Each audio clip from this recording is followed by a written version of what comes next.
Caleb Wolfinger alongside my colleague Evan Patrick back at the Bryce Jordan Center after a bit of an extended absence. And Penn State was back at home, and the Nittany Lions, who were victorious on Saturday against Northwestern for their 8th straight win, but couldn't keep the momentum going tonight, falling to Illinois 62-56 in a game that was described by Pat Chambers after as a rock fight, and that was pretty indicative of the score. It was 30-26 at the half, and Illinois outscored Penn State in the second half by just 2 more points. And even though Penn State had chances throughout that second half to come back and revive itself after a really poor offensive shooting display for most of the night, the Nittany Lions ultimately couldn't do it. They had a 41-40 lead midway through the half.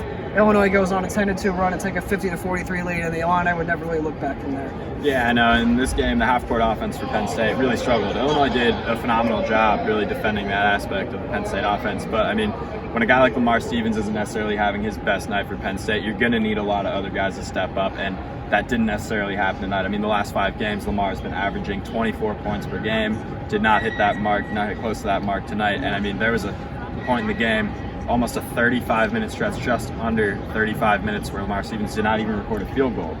And, I mean, this Penn State team, they ranked 4th in the Big Ten in assists. They move the ball well. This season, their half-court offense has been as fluid as it has in recent history. Ever, under Pat Chambers. The thing is, no single player averages over 4 assists per game. So everyone's getting involved.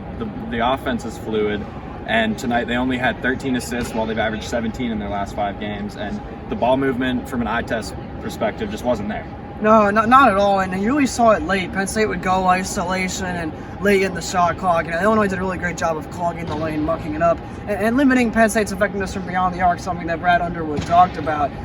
Lamar Stevens once again had a poor night. And look, this is the 4th game that Penn State has been without Myron Jones. He's the 2nd leading scorer from the Nittany Lions. He's their starting point guard, for all intents and purposes. And as good as Jamari Wheeler's been, and as good as Miles Dredd has been over the course of this 8-game winning streak, you just kind of knew that there was going to be one game that Penn State was going to need Myron Jones to have a big impact. And this is that kind of game. Illinois gets, its best player back, one of the best players in the country, in my opinion, and I would assume it was certainly one of the best guards.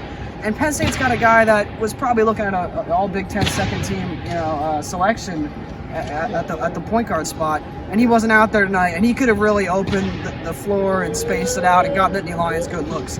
That's something they're going to need again on Sunday when Penn State travels to Indiana. They're going to take on the Hoosiers at Assembly Hall at noon. Until then, make sure to follow us on social media and at collegiate.psu.edu for continuing coverage throughout the night.